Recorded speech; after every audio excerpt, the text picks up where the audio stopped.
الله وبركاته.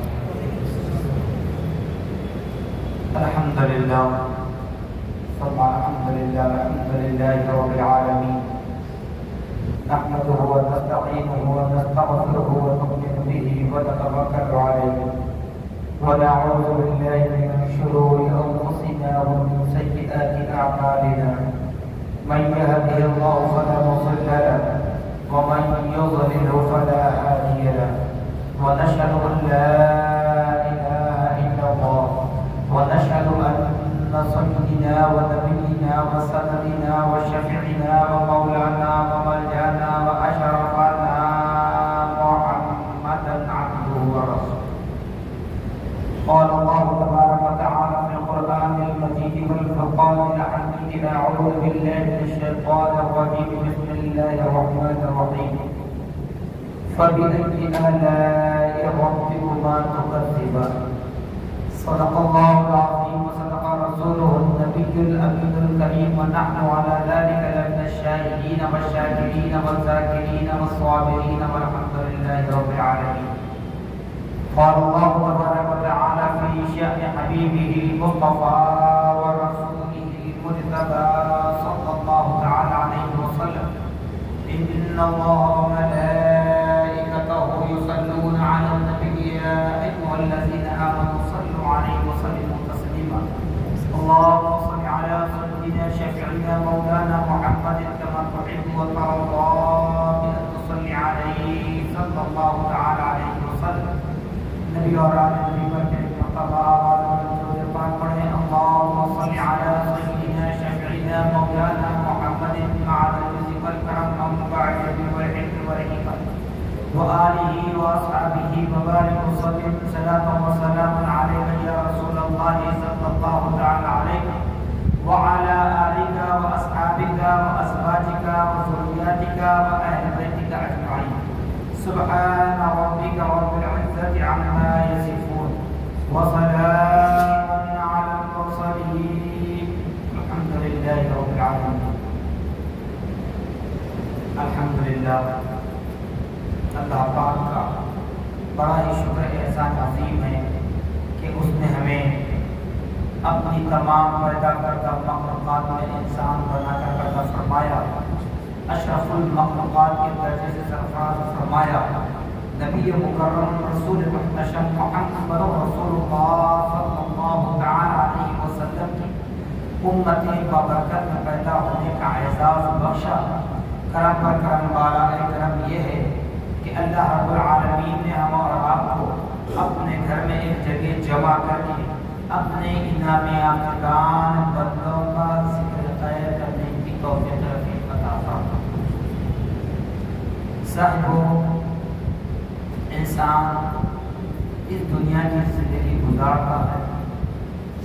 عام طور پر عرف عام میں اگر ہم دیکھ لیں تو وہ اپنے گھر بار کی کفالت، اپنے ماں باپ کی کفالت، اپنی آل اولاد کی کفالت، اپنے بھائی بہنوں کی کفالت کے لیے زندگی بسر کرتے ہیں.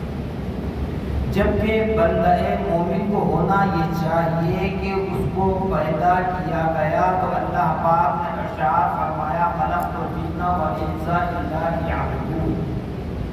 ہم نے انسان اور جنات کو پیدا کیا تو صرف محض ہماری عبادت کے لیے.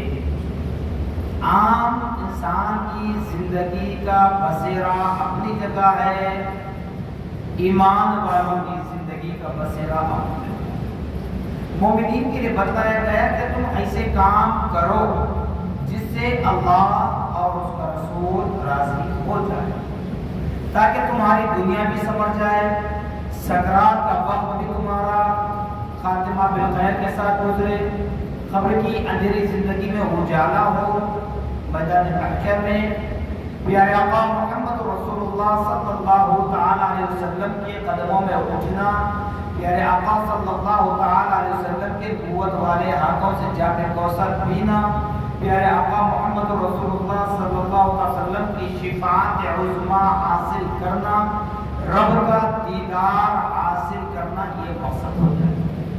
تو یہ مقصد کہاں ہوتے ہیں؟ وہ کام جس سے اللہ اور اس کا رسول راضی کام کیسے؟ آج مسلمان نماز پڑھتا ہے تو بڑا احسان کرتا ہے، اللہ معاف کرے کسی پر طنز نہیں کر رہا، ہم 5 وقت کی نماز پڑھے تو بڑا طنز کرتے ہیں۔ آپ دیکھ لیں بعض مساجد ایسے بھی نظر آئیں گے جہاں پر نماز فجر میں صرف امام صاحب مؤذن صاحب، بسا اوقات ہوتا ایسا بھی ہے کہ صرف مؤذن صاحب اکیلے۔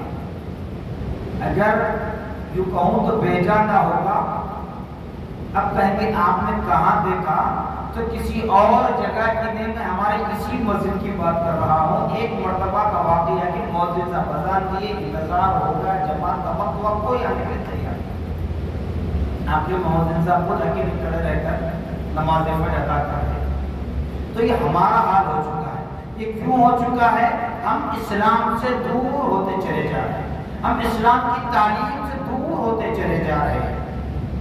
جی اگر کسی گھر میں کوئی حافظ ہے، عالم ہے، تو اس کی قدر نہیں ہے، یہ حافظ ہے عالم ہے کیا کرے گا، اللہ دیکھتا ہے۔ مگر حافظ اور عالم کی قدر اگر کر لو تو یقین جانیے کہ اللہ کی نصرت تمہارے ساتھ۔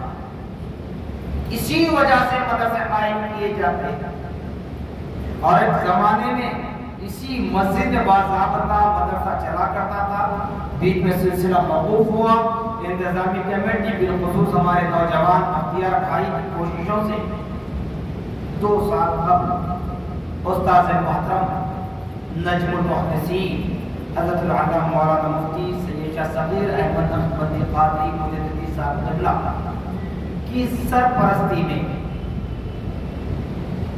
محدث دکن میرے دادا پیر حضرت سید عبداللہ شاہ صاحب قبلہ رحمۃ اللہ علیہ کے مرید و خلیفہ، جنہوں نے یہاں پر سا برس اپنی ساری زندگی خدمت میں گزار دی، انہی کے نام سے مدرسے رزاقیہ تعلیم الاسلام رکھا۔ لیکن بتاؤ ہم جس طرح اپنے بچوں کو اسکول کے لیے اٹھ کر تیار کر کے بھیجتے ہیں، کیا اسی طرح ہم مدرسوں کو اپنے بچوں کو بھیجتے ہیں؟ اس کی کاہلی کا سبب، اس کی سستی کا سبب یہی کہ کیا کمائیں گے۔ آپ دنیا کی تعلیم، دنیا کا روپیہ خرچ کر کے دنیا کی دولت کے لیے دنیا کی تعلیم حاصل کر رہے ہیں۔ قرآن کی تعلیم، اسلام کی تعلیم، حدیث پاک کی تعلیم وہ تعلیم ہے جو اس دنیا میں بھی تمہیں کامیابی کے راستے پر لے جاتی ہے، میدان محشر میں بھی کامیابی کا راستہ بتاتی ہے۔ اگر کہوں اس پر الحمدللہ 1 گھنٹے کا وقت کہیں میرا نہیں جائے، لیکن ضمن و بات کہہ کے اس لیے بتا رہا ہوں کہ اگر اس کی اہمیت کو سمجھ لیں، ایک بات بتاتا ہوں، اس کی اہمیت کو سمجھ لیں، جس طرح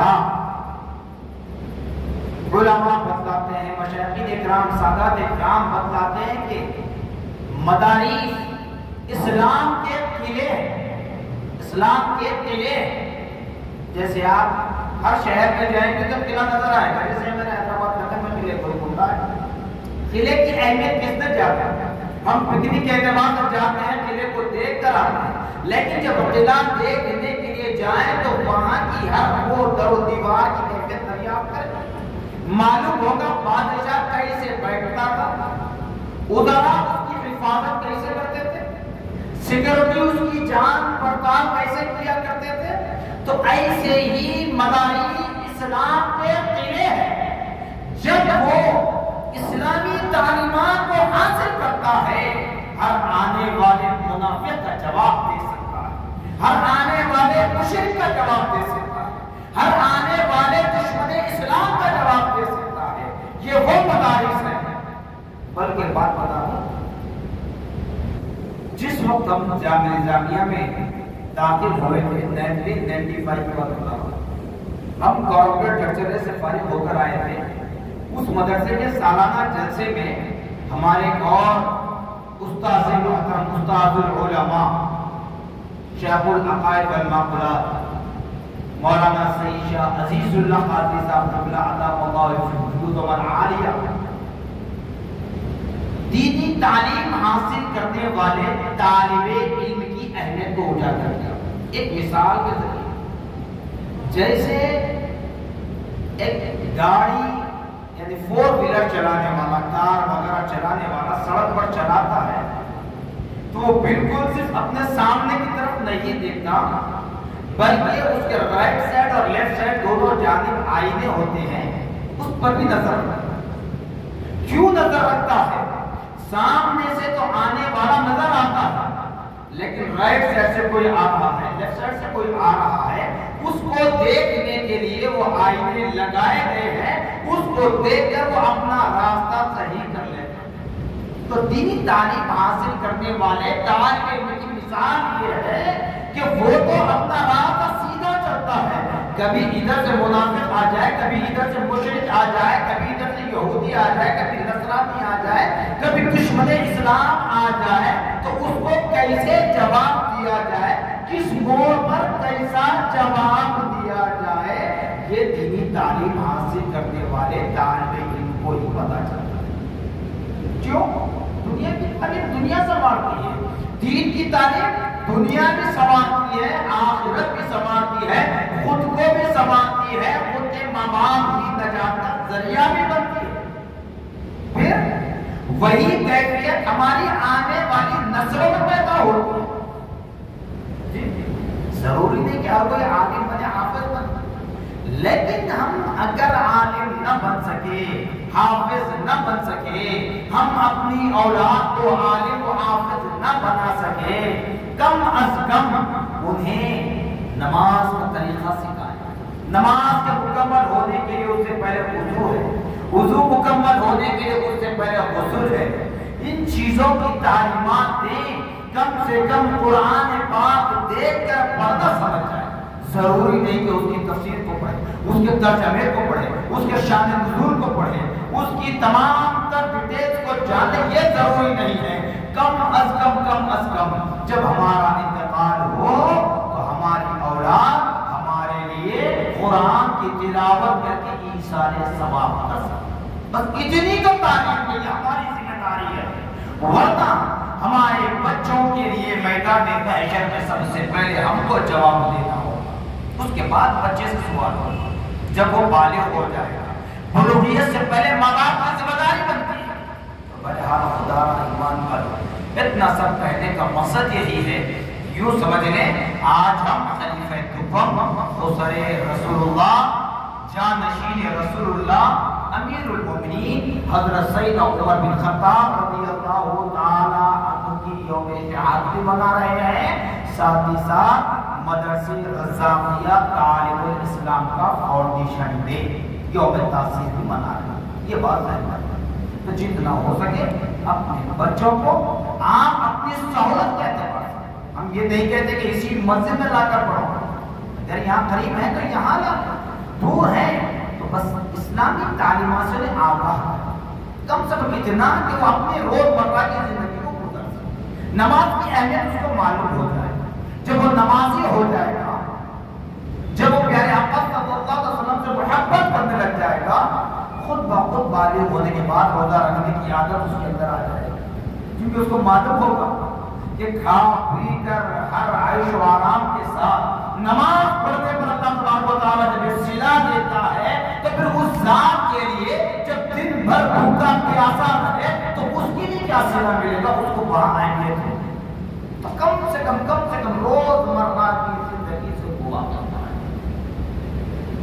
بہرحال قرآن پاک کی جس آیت مبارکہ کو میں نے عنوان بنا ہے فَبِأَيِّ آلَاءِ رَبِّكُمَا تُكَذِّبَانِ، اللہ تبارک و تعالیٰ فرما رسول الرحمن کی آیت مقدسہ ہے، بار بار اس کو ریپیٹ کیا گیا، دہرایا گیا۔ اللہ تعالیٰ فرما رب تبارک و تعالیٰ کن نعمتوں کو جھٹلاؤ۔ اس آیت مبارکہ کا مقصد ہمیں اس دنیا میں کچھ سمجھ میں نہیں آتا، کچھ سمجھ میں نہیں آتا، چاہے آپ ہو یا میں، آپ ہو یا میں، کوئی بھی کام کرتے ہیں ہمارا نفس چاہتا ہے کہ دنیا کی وفا ہو جائے، دنیا ہمارے سے خوش ہو جائے، دنیا ہماری عزت کرے، لیکن یاد رکھ لیں دنیا کی عزت میدان محشر میں کام آنے والی نہیں ہے۔ اگر دنیا تمہیں اپنے پیروں تلے رون بھی ڈال دے تو وہ رسوائی، وہ ذلت میدان نشر میں کام آنے والی نہیں ہے۔ اللہ نے علی اعلان فرما دیا وَتُعِزُّ مَن تَشَاءُ وَتُذِلُّ مَن تَشَاءُ بِيَدِكَ الْخَيْرُ۔ جس کو چاہے عزت دینا، جس کو چاہے ذلت دینا، یہ اللہ ہی کے قبضے قدرت ہے۔ نہ دنیا کی عزت کام آنے والی ہے، نہ دنیا کی ذلت کام آنے والی ہے۔ اسی لیے آخرت کی دل سے ڈرو، آخرت کا خوف اپنے دل میں پیدا کرو، اور آئیے جس طرح ہم اہل سنت والجماعت کہتے ہیں۔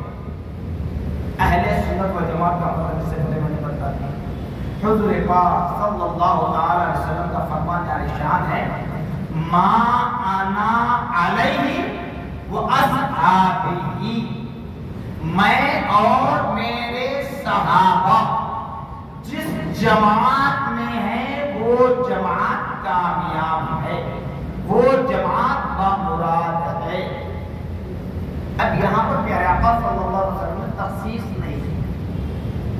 خلفاء راشدین، اشرا مبشرہ، اصحاب کہف، اصحاب صفہ، فتح مکہ سے پہلے کے صحابہ، فتح مکہ کے بعد کے صحابہ، ہجرت سے پہلے کے صحابہ، ہجرت کے بعد کے صحابہ، معراج کا واقعہ ہونے سے پہلے کے صحابہ، معراج کا واقعہ ہونے کے بعد کے صحابہ، یہ تخصیص نہیں فرمائے، بلکہ فرمایا جتنے میرے صحابہ اور میرے جن امتیوں نے میرے اور میرے صحابہ کی تعظیم کی وہ کام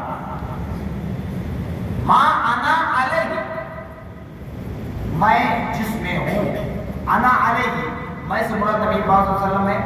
ما انا علیہ یہ وہ سنت، اہل سنت والجماعت۔ اب وہ جماعت کون سی؟ وہ اصحابی، صحابہ اکرام کی جماعت، اسی سے جملہ بنتا ہے اہل سنت والجماعت۔ یہ آج بھی نہیں، روزے اول سے ہی جماعت قائم ہے۔ جماعت کہہ کر ہم تفرقہ نہیں کر رہے ہیں، لوگ اس میں بڑھ جاتے ہیں، اس سے ہمیں کوئی پرواہ نہیں ہے۔ فَبِهِ آلَاءِ رَبِّكُمَا تُكَذِّبَانِ۔ اب اس آیت مبارکہ کا مقصد سمجھ میں آئے گا اس وقت جہاں ہم کو عمل کی گنجائش نہیں رہے گی۔ یا ہم چوری بھی کر لیں، جھوٹ بول لیں، داغا ڈالیں، قتل کر لیں، برا عمل، برے سے برا عمل کر لیں، چھپ سکتے ہیں، چھپ سکتے ہیں۔ کس سے؟ آپ سے، مجھ سے، آپ سے میں چھپاؤں گا، لیکن خدا کی نظر سے کوئی پوشیدہ ہے؟ آپ چاہے وہ گناہ کا عمل 7 طبق اندر جا کر لیں، 50 نہیں 100 نہیں 1000 مالے بلڈنگ کے اندر بیٹھ کر لیں، اللہ کی نظر سے کوئی چیز پوشیدہ نہیں ہے، چھپی ہوئی نہیں ہے۔ تو یہ عمل کی جگہ ہے، عمل کر لیں، عمل یہاں نہیں کریں گے تو میدان محشر میں رائی دانے کے برابر ہم کو حساب دینا، رائی دانے کے برابر حساب دینا۔ وہاں فرشتہ پوچھے گا، اگر ہم جھٹلائیں گے، جھٹلانے کا کوئی بہانہ نہیں بن پائے گا۔ ہاں ان لوگوں کے لیے پیارے آقا محمد رسول اللہ صلی اللہ علیہ وسلم سے پہلے کم و بیش 1,24,000 انبیاء علیہ السلام اجمعین رسولان اعظام یہ دنیا میں چل بکر ہوئے، ان قوموں کے ایک موقع ہے وہاں بچنے کا، ایک موقع۔ وہ کیسے؟ حضرت آدم علیہ نبی علیہ السلام یہ دنیا میں آئے تو حضرت آدم علیہ نبی علیہ السلام کا دور بالکل الگ تھا، حضرت آدم علیہ نبی علیہ السلام کا قانون بالکل الگ تھا۔ کیسے؟ اس وقت سگے بھائی سگے بہن کے درمیان رشتہ ازدواج جائز تھا، یعنی ایک ہی باپ کے نطفے سے، ایک ہی ماں کے پیٹ سے پیدا ہونے والی اولاد، اسی بھائی بہن کے درمیان نکاح جائز تھا، نکاح جائز تھا۔ لیکن جب حضرت نوح علیہ السلام کا دور آیا، آدم علیہ السلام کا وقت ختم ہوا، نوح علیہ السلام کا دور شروع ہوا، نیا قانون آیا، نیا دستور آیا، اور جو نکاح سگے بھائی بہن میں جائز تھا آدم کے دور میں، نوح کے دور میں ختم ہو گیا۔ ختم ہو گیا. کیوں؟ جب جو جائز تھا اب کیوں کم ہوا؟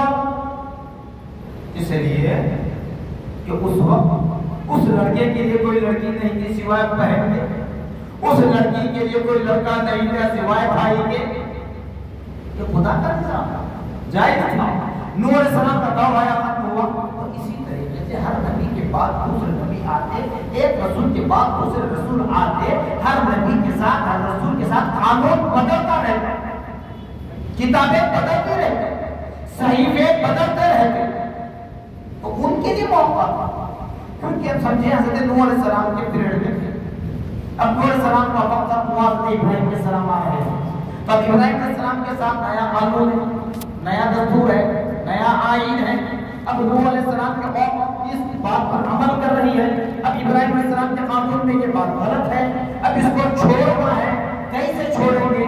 فوراً تو کوئی غلط چیز چھوٹتی نہیں. کوئی چیز اگر غلط ہے باعتبار حیثیت چھوٹتی نہیں، آہستہ آہستہ چھوڑنا پڑتا. تو جب تک وہ گناہ ان کے نامہ اعمال میں لکھے جائیں گے تو رب کے بارے میں نشگزار ہو سکتے ہیں.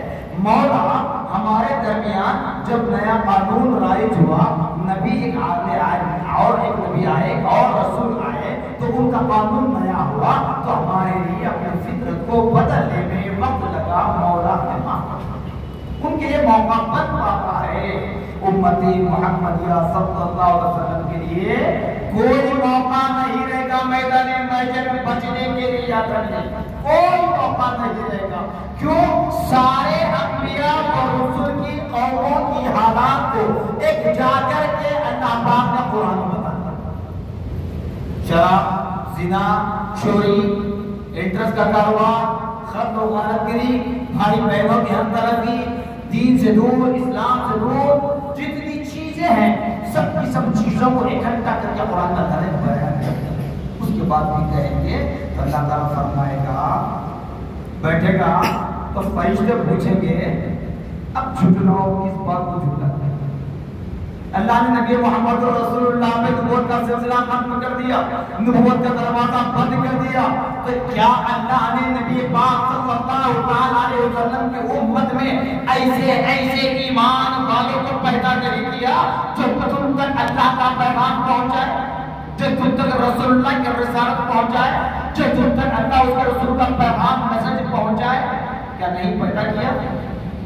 نبی کی امت میں ازواج مطہرات، نبی کی امت میں آپ کی اولاد امجاد ہے، نبی کی امت میں آپ کے اہل بیت اطہار ہیں، نبی کی امت میں صحابہ ہیں، صحابیات ہیں، تابعین ہیں، تابعات ہیں، تبع تابعین ہیں، تبع تابعات ہیں، مفسرین ہیں، محدثین ہیں، فقہاء ہیں، ائمہ اربعہ ہیں، سلاسل طریقت ہیں. سلسلہ قادریہ، سلسلہ چشتیہ، سلسلہ نقشبندیہ، سلسلہ سہرورد. علاوہ اس کے جو ان کی شاخیں ہیں الگ الگ اور دیگر سلاسل جو سنتے ہیں سب ان کی شاخیں، مرکز سلسلے 4 سب ان کی شاخیں، وہ شاخ کام کر رہی ہیں. پھر آل رسول، رسول اللہ کی آل سادات اکرام سو کرتے ہیں، اولاد علی جی، مشائخ اعزام، علماء اکرام ہمارے درمیان ہیں. تو ہم کو بچنے کا موقع کہاں سے؟ تو اسی لیے کہا جاتا ہے جب جب تم اللہ والوں کا ذکر خیر کرو تمہارے لیے کامیابی ہے.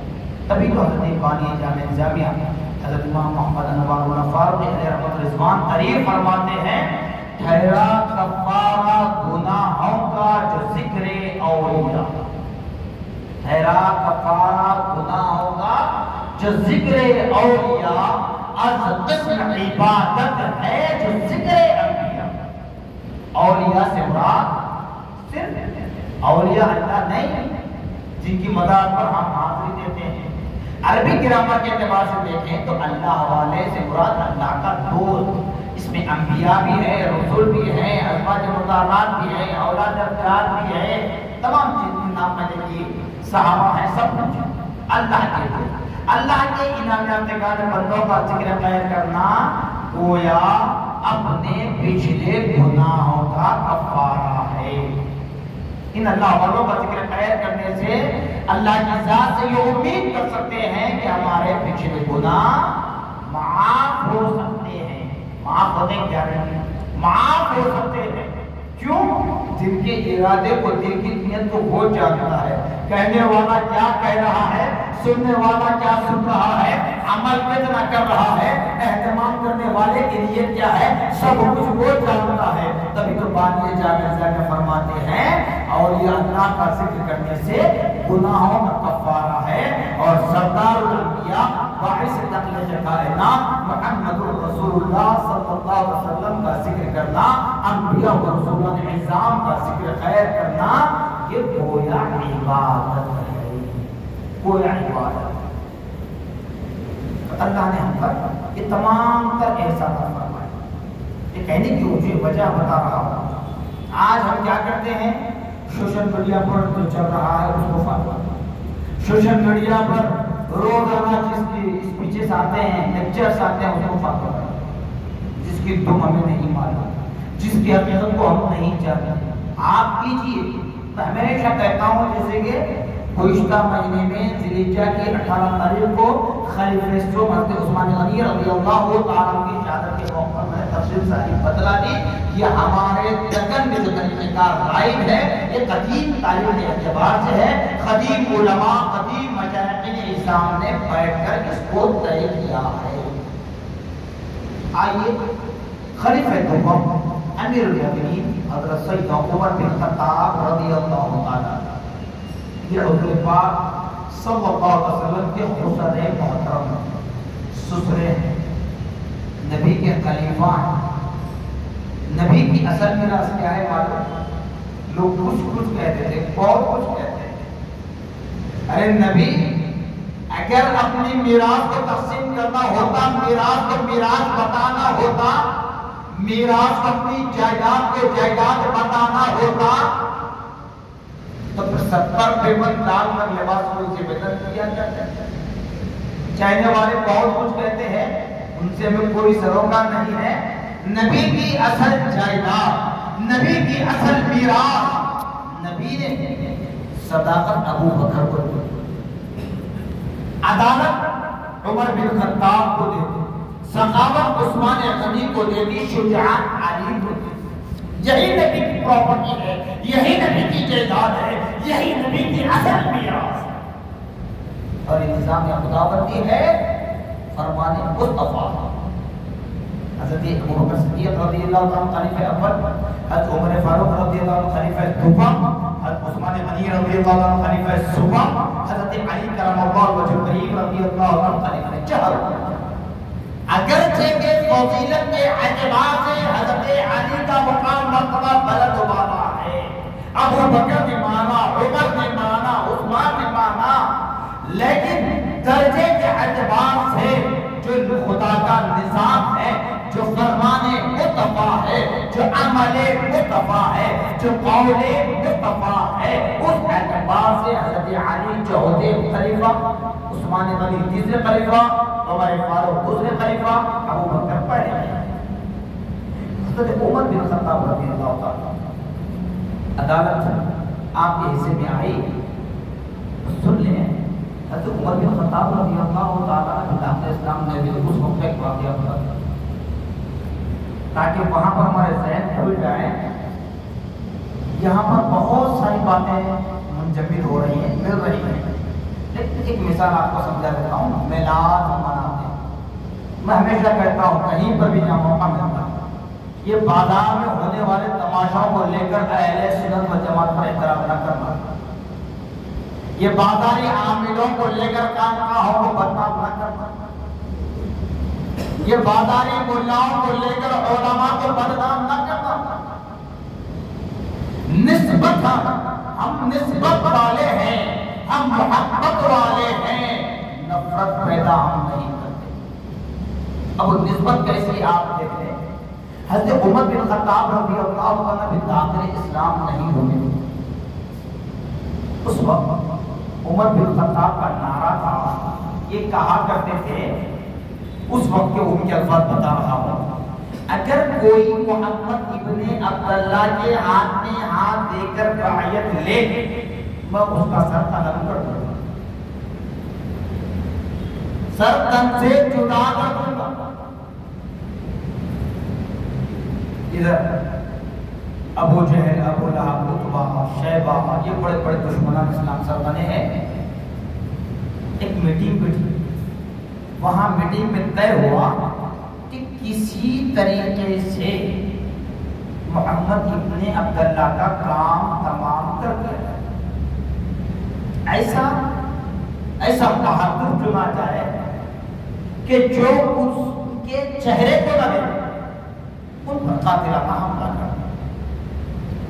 طے ہوا یہ کہ اس کام کے لیے عمر بن خطاب کر سکتے ہیں۔ معلوم نہیں، اللہ نے میرے نبی کو جو علم غیب عطا فرمایا تھا، ادھر میرے پیارے آقا صلی اللہ علیہ وسلم خانہ کعبہ کا طواف کر رہے ہیں۔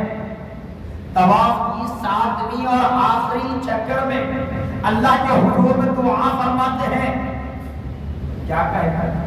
مولا عمر بن خطاب، عمر بن ہشام، دو عمر بن خطاب، عمر بن ہشام، یہ دونوں طاقت کے بلبوتے بڑے مضبوط، مولا کو بہتر جانتا ہے کس کو توفیق دینا اور کون توفیق حاصل کرنے کے قابل ہے اور کون تیری توفیق کو لے کر عمل پیرا ہو سکتا ہے، تو بہتر جانتا ہے۔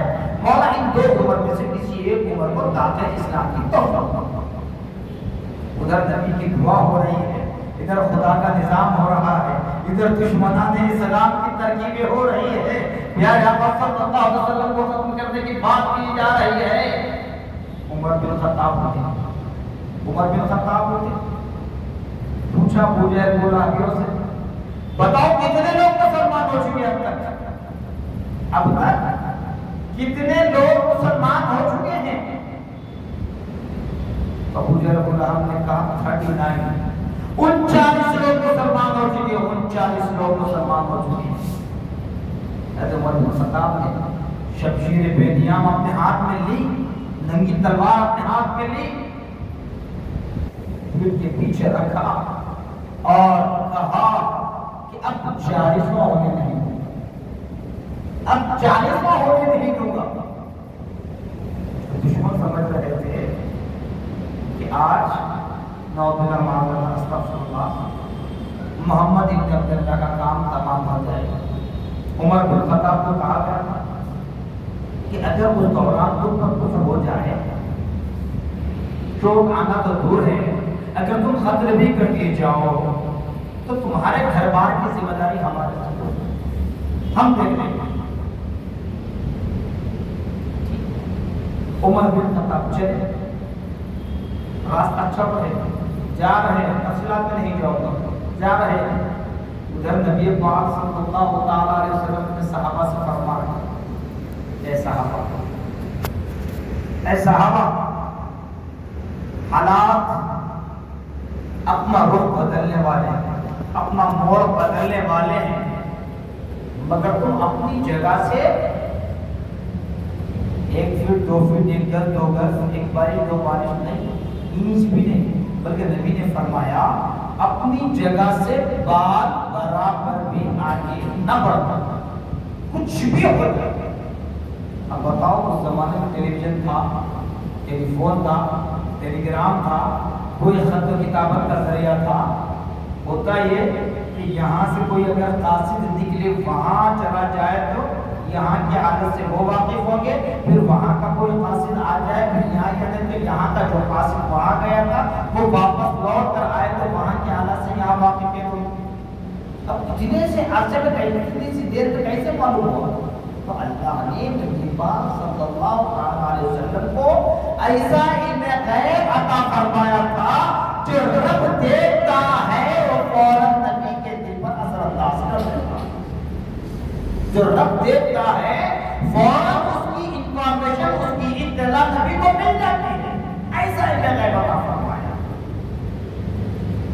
نبی نے صحابہ سے کہا، عمر بن خطاب رہے ہیں، ارادہ قتل کا، مگر وہ جگہ سے نہ ہٹے۔ اب صحابہ کی آنکھوں سے اشک جاری ہونے لگے، ہمارے سامنے، ہماری آنکھوں کے سامنے، ہمارے جیتے جی ہوش و حواس میں رہ کر ہم نبی پر قاتلانہ حملے کو کیسے دیکھیں؟ اب کل بھروسے نہیں، رب کی بارگاہ میں کیا جواب دیں گے؟ اللہ اکبر۔ ادھر نبی کا حکم ہے کہ بار برابر آگے نہ بڑھنا، نبی فرما رہے کہ عمر بن خطاب آ رہے ہیں، قتل کے ارادے سے آ رہے ہیں، تو تم اپنی جگہ پر کھڑے رہنا، بار برابر آگے نہ بڑھنا۔ صحابہ پریشان ہیں، دربار پریشان ہے، اتنے میں دروازہ کھٹکھٹایا ہے، دستک آئی، آواز آئی، دربار میں پوچھا کون؟ آواز آئی کہ عمر بن خطاب۔ دربان بڑا وفادار نبی کا، نبی کے حکم کی تعمیل کرتے ہوئے اس نے دروازہ کھولا اور بازو ہٹ گئے، دروازہ کھول کر بازو ہٹ گئے۔ میرے مصطفیٰ کا چہرہ، میرے نبی کے چہرے کو میرے رب نے ایسا کمال والا بنا دیا، جب میرے نبی کے چہرے کو دیکھا پتھر بھی موم کی طرح پگھل جاتا۔ تبھی تو کنکریوں نے کلمہ پڑھا۔ عمر بن خطاب دربار رسالت میں داخل ہوئے، چوکھٹ کھلی، یعنی چوکھٹ پار کیا، ایک قدم، دو قدم، تین قدم، چار قدم آگے بڑھے، بس دو چار قدم آگے بڑھ رہا تھا، جو پیچھے ہاتھ تھے، ہاتھ میں تلوار تھی، وہ تلوار زمین پر گر جاتی ہے اور عمر بن خطاب پر غشی طاری ہو جاتی ہے، فوراً وہ بھی زمین پر گرتے ہیں تو سر کے بل آگے بڑھ کر پیارا آقا محمد رسول اللہ صلی اللہ علیہ وسلم کے نبوت والے قدموں کو چومتے ہیں، بوسہ دیتے ہیں، فرماتے ہیں یا رسول اللہ مجھے داخل اسلام کر لیجیے، مجھے کلمہ طیب پڑھا لیجیے، مجھے کلمہ شہادت پڑھا لیجیے، مجھے اپنا غلام۔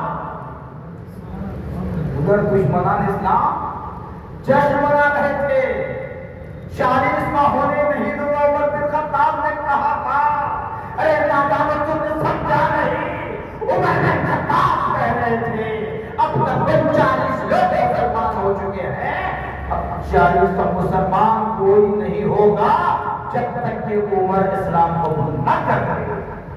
تبھی تو میرے نبی نے کیا فرمایا معلوم؟ اہل سنت و جماعت کے نزدیک جو اجتماعی دعا ہوتی ہے، نبی کا فرمان ہے جہاں میری امت کے 40 لوگ جمع ہوتے ہیں، عبادت اور ریاضت سے کو اذکار کرتے ہیں، دعا کرتے ہیں، ان 40 افراد میں اللہ کا ایک ولی ضرور شامل ہوتا ہے۔ یہ حضرت عمر بن خطاب رضی اللہ عنہ کی بدولت اس 40 کے آنکڑے کو فضیلت ملی۔ اب اس کے بعد جب عمر داخل اسلام ہو گئے، عمر رضی اللہ عنہ نبی سے فرمائے یا رسول اللہ صلی اللہ علیہ وسلم کب تک ہم چھپ چھپ کر عبادت کریں گے؟ کب تک ہم چھپ چھپ کر عبادت کریں گے؟ یا رسول اللہ اجازت دے ہم علی الاعلان عبادت کریں گے، علی الاعلان عبادت کریں گے۔ یہ علی الاعلان عبادت جو کر رہے ہیں ہم، یہ ہماری مثال نہیں ہے، یہ عمر بن خطاب کا صدقہ ہے۔ اگر دیکھنا چاہتے ہو عمر فاروق کی ہسٹری کو ماتھے کی آنکھوں سے پڑھو تو معلوم ہوگا جن عدالتوں کو ہم سنتے ہیں نا، یہ دنیاوی اعتبار سے عدالت ہے، اسلامی نقطۂ نظر سے عدالت ہے۔ اس کا نظام بنانے والی ذات کا نام عمر بن خطاب ہے۔ اور حضرت عمر فاروق رضی اللہ تعالیٰ عنہ نسبت ہوئی نبی سے، جب نبی کے وفادار سچے غلام بن گئے، جو میں نے کہا نا ہم نسبت والے ہیں، نسبت کیا ہے؟ جب داخل اسلام نہ تھے تو آپ یہ کہا کرتے تھے کہ محمد ابن عبداللہ کے ہاتھ میں ہاتھ دے کر بیعت لے لے تو میں اس کا سر قلم کر دوں گا. کہاں کہتے تھے؟ زمین پر کھڑے رہ کر کرتے تھے, زمین پر کھڑے رہ کر کہا کرتے تھے. لیکن جب پیارے آقا صلی اللہ علیہ وسلم کے دست نبوت میں ہاتھ دے کر ایمان ڈال لیے, اسلام قبول کر لیے, تو پہاڑ کی چوٹی پر چڑھ کر اعلان کر رہے ہیں, ہے کوئی جو اپنے باپ کا سہارا چھیننا چاہتا ہے کوئی جو اپنی ماں کے گود کو اجڑتا ہوا دیکھنا چاہتا ہے کوئی جو اپنی بیوی کو بیوہ دیکھنا چاہتا ہے کوئی جو اپنی اولاد کو یتیم دیکھنا چاہتا ہے, تو وہ میرے مصطفیٰ کی مخالفت کرے اور اس سے مقابلے کے لیے تیار ہو. داخل اسلام نہ کرو, زمین پر اعلان ہو رہا تھا.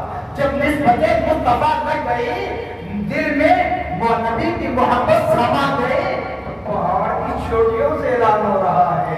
تو مصطفیٰ کی محبت, مصطفیٰ کی نسبت کو کہاں سے کہاں لے جاتی ہے, یہ عمر بن خطاب بتا رہے ہیں. صرف اتنا ہی نہیں بلکہ حضرت عمر بن خطاب رضی اللہ تعالی عنہ سے پیارے آقا صلی اللہ علیہ وسلم نے مرتبہ پوچھا, اے عمر بتاؤ تمہارے دل میں میری کتنی محبت ہے, اے عمر بتاؤ تمہارے دل میں میری کتنی محبت ہے. تو حضرت عمر نے فرمایا, ماں باپ اعلی اولاد کے بعد میری جان عزیز ہے, اس کے بعد آپ کی محبت ہے.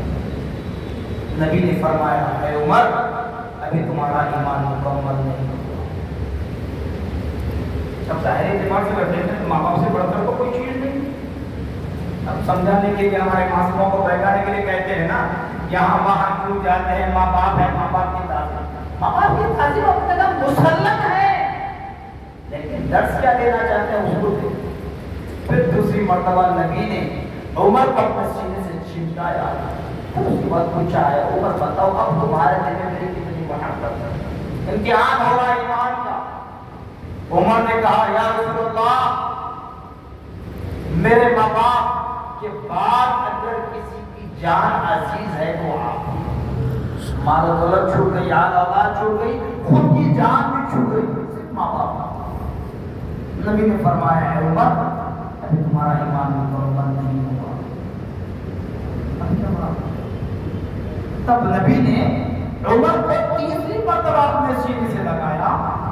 اس کے بعد پوچھا, اے عمر بتاؤ اب تمہارے دل میں میری کتنی محبت ہے.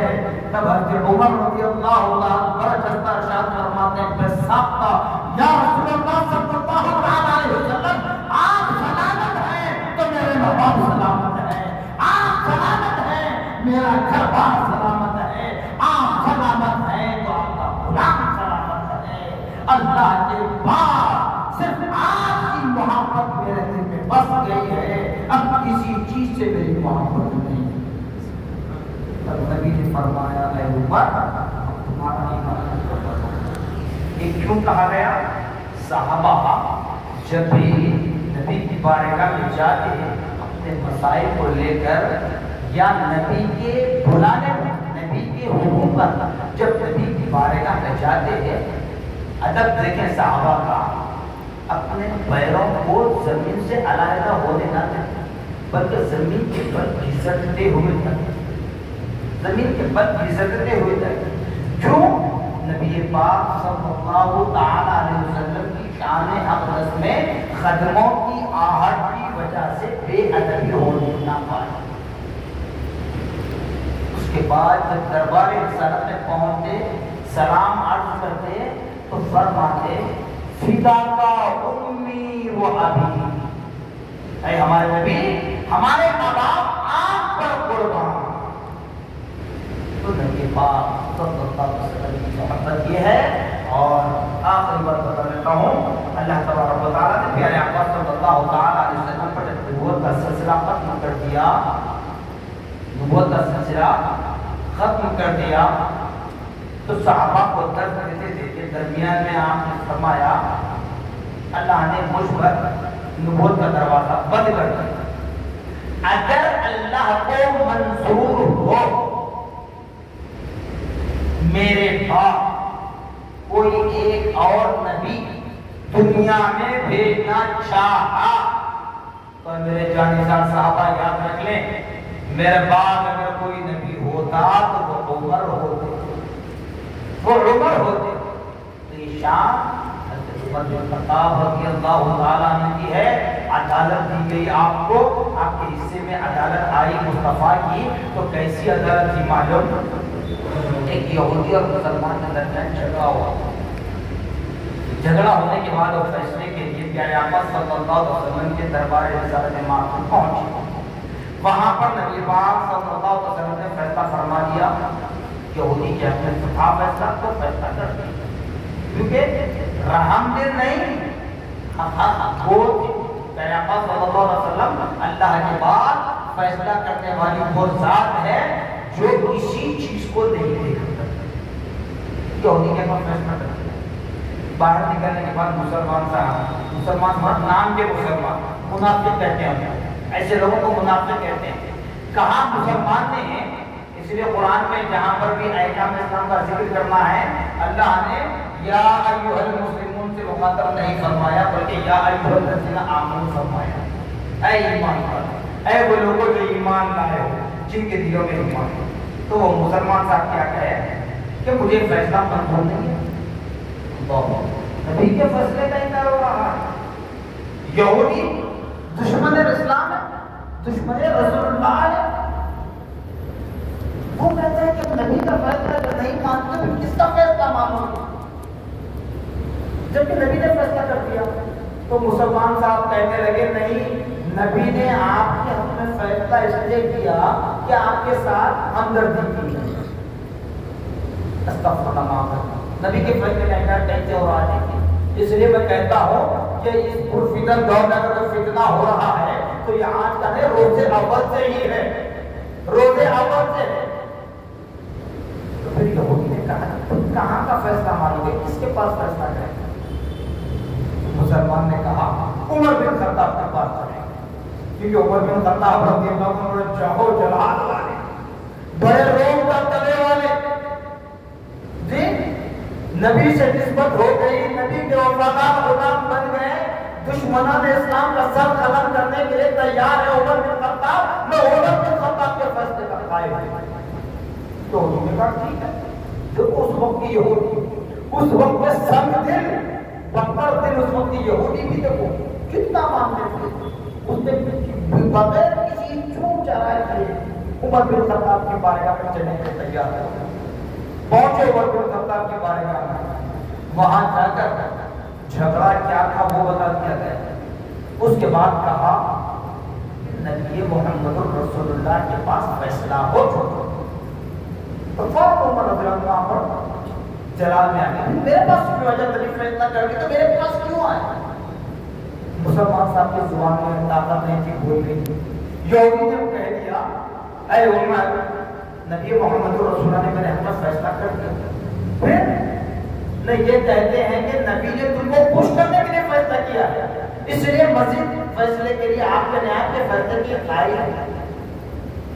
حضرت عمر نے کہا ٹھیک، میں فیصلہ کروں گا، میں فیصلہ کروں گا۔ یہ کہہ کر اپنی جگہ سے اٹھے، اپنے حجرے خاص میں گئے، وہاں سے تلوار اٹھائی اور مسلمان کی گردن اڑائی، یہودی کو آزاد کر دیا، کیونکہ اس وقت میں نبی کے فیصلے کا قائل تھا، ابھی بھی قائل ہے۔ مسلمان جب مصطفیٰ کے فیصلے کا انکار کرے تو مصطفیٰ کا غلام کے فیصلے کو کہاں قائل ہوگا؟ تو فوراً آپ نے گردن مار دی۔ جیسے گردن مارنا تھا، صحابہ نے نبی پاک صلی اللہ علیہ وسلم تک بات پہنچا دی کہ عمر نے مسلمان کا قتل کیا۔ نبی نے عمر کو طلب کیا، پوچھا ہے عمر کیا تم نے کسی مسلمان کا قتل کیا؟ تو عمر نے کہا میں نے کسی مسلمان کا قتل نہیں کیا، میں نے کسی مسلمان کا قتل نہیں کیا۔ صحابہ کہنے لگے، نبی نے کہا ابھی جو فیصلے کے لیے تمہارے پاس مقدمہ آیا تھا، دو لوگ آئے تھے، اس میں ایک یہودی اور ایک مسلمان تھا، اس میں سے آپ نے مسلمان کو مارا؟ تو فوراً اپنا سر جھکا کر پیارے آقا کے قدموں پر شہادت فرماتے یا رسول اللہ جو آپ کے فیصلے کا منکر ہے وہ مسلمان کیسے رہے گا، اس کے دل میں ایمان کیسے باقی رہے گا؟ میں اس کو مسلمان نہیں مانتا جو آپ کے فیصلے کا منکر ہے، میں بے غیر مسلمان کا بات کیا۔ تب نبی پاک صلی اللہ علیہ وسلم اللہ کی بارگاہ میں شکر بجاتا ہے۔ تو مطلب بتانے کا یہ ہے کہ حضرت عمر بن خطاب رضی اللہ تعالی عنہ نے قاتلانہ حملہ کرنا، ان کو قتل کرنا مقصد نہیں تھا، قیامت تک کے آنے والی نسلوں کو یہ بتانا مقصد تھا جو میرے مصطفیٰ کے فیصلے کا منکر ہے اس کا اسلام سے کوئی تعلق نہیں ہے، اس کا اسلام سے کوئی تعلق نہیں ہے۔ اور حضرت عمر بن خطاب رضی اللہ تعالیٰ عنہ کی بدولت ہے آج جتنے حفاظ اکرام الحمدللہ ثم الحمدللہ رمضان المبارک میں جو قرآن پاک کی تلاوت کیا کرتے ہیں، اس کا آغاز بھی آپ نے فرمایا تھا جماعت نماز میں پڑھا۔ اس طریقے سے بہت سارے آپ کے کارنامے ہیں جس کو بیان کرنے کے لیے اگر بیٹھ جائیں تو زندگی ہماری ختم ہو جاتی ہے۔ خود میرے پیارے آقا صلی اللہ علیہ وسلم نے بشارت کی، عمر کی ذات وہ ہے جس کو دیکھ کر شیطان بھی بھاگ جاتا ہے، جس کو دیکھ کر شیطان بھی بھاگ جاتا ہے۔ جی بہرحال آج کی تاریخ آپ کی شہادت کی تاریخ ہے 27 ذوالحجہ کو ابو لؤلؤ فیروز نامی خارجی نے آپ پر قاتلانہ حملہ کیا۔ نماز فجر میں سنت ادا فرما رہے تھے، محراب میں آ کر چھپ کر بیٹھا ہوا تھا، یہ محراب اور چھوٹا ہے، اس سے کشادہ ہوا کرتے تھے پہلے کے محراب، تو ایک سائڈ چھپ کر بیٹھا تھا، جیسے آپ نے تکبیر تحریمہ باندھی وہ زہر آلود تلوار لے کر آپ پر قاتلانہ حملہ کیا۔ 27 ذوالحجہ کے بعد 28 29 محرم الحرام، اس وقت 30 تھی یا 30 تھی وہ ابتدا تھا، تو بہرحال محرم الحرام تک آپ کے جسم مبارکہ میں زہر پھیلتا رہا۔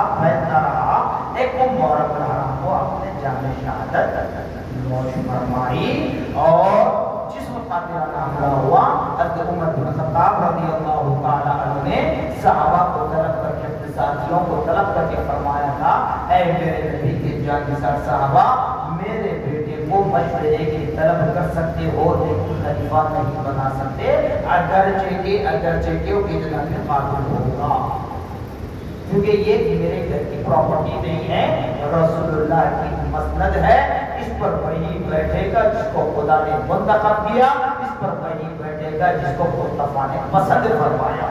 یہ کہہ کر حضرت عمر بن خطاب رضی اللہ عنہ 6 صحابہ کے نام لکھے، سر فہرست حضرت علی کرم اللہ وجہ الکریم رضی اللہ عنہ کا نام لکھا، پھر عثمان غنی، حضرت الرحمن بن عوف، حضرت زبیر، حضرت طلحہ، سعید بن وقاص رضی اللہ عنہ، اس طرح 6 صحابہ کے نام لکھے، اور حضرت عمر نے فرمایا کہ میرے انتقال کر جانے کے بعد ان 6 صحابہ میں سے کسی ایک کو اپنا خلیفہ مقرر کرنا، ان 6 صحابہ میں سے اگر ٹکڑے ہو جائیں، بڑھ جائیں، تو حضرت عمر نے بتایا کہ عبد الرحمن بن عوف جس سمت ہوں گے وہ امیر ہوں گے۔ آپ جامع شہادت نوش فرمائے محرم الحرام کو کمرے میں جا کر یہ 6 صحابہ نے مل کر اپنے متفقہ رائے سے حضرت عثمان غنی رضی اللہ عنہ کو اپنا خلیفہ ثم مقرر کیا، پھر مسجد میں لا کر منبر رسول پر بٹھا کر انہوں نے بیعت لی، اور حضرت علی کرم اللہ وجہ الکریم رضی اللہ تعالی عنہ نے بھی عثمان غنی رضی اللہ عنہ کو بیعت لی، اپنا امیر مانا۔ اس کے بعد تمام مجمع میں اعلان ہوا کہ آج ہمارا خلیفہ دوم ہماری نظروں سے اوجل ہونے کے بعد ہمارا تیسرا خلیفہ عثمان غنی ہے۔ سب اختلافات ہوتے ہیں، ہونے دیجئے، ان اختلافات میں آپ کو جانا نہیں ہے۔ میں نے بارہا کہا، ہر جگہ کہتا ہوں، ہم دکن کے علماء کی پیروی کرتے ہیں، بالخصوص ہمارا جو جامع نظامیہ ہے وہاں کے علماء کو فالو کرتے ہیں۔ جیسے رمضان المبارک آغاز ہو رہا ہے، وہ کہتے ہیں کہ چاند دکھ گیا تو روزہ رکھتے ہیں، رمضان کے اختتام پر وہ اعلان کرتے ہیں چاند دکھ گیا تو روزہ چھوڑنے کی ترتیب مناتے ہیں۔ تو ایسے ہی اگر ہم کوئی غلط کرتے ہیں ان کے کہنے پر، غلط تو وہ نہیں کہہ سکتے، وہ ان سے برا صرف علماء جامع میں نہیں، کوئی عالم کوئی امام غلط نہیں کر سکتا، یہ غلط نہیں ہے۔ اب وہ جو بکاؤ ہے اس کی بات میں نہیں کرتا، جو حقیقی عالم ہے وہ کبھی غلط بیان نہیں کر سکتا، کیونکہ سارے لوگوں کا بوجھ اس کے کاندھوں پر ہوتا۔ تو لہذا بانی جامع نظامیہ علیہ رحمۃ رضوان نے تقریباً 150 سال پہلے، کم سے کم 150 سال پہلے یہ تاریخ طے کی ہے، اور تاریخ متفقہ تاریخ ہے 27 ذوالحجہ کو آپ کا قاتلہ نامہ ہوا، ایک محرم الحرام کو آپ نے جب شہادت نوش فرمائی۔ انا للہ و انا الیہ راجعون، جزاکم اللہ خیر الجزاء، وآخر دعوانا الحمد للہ رب العالمین۔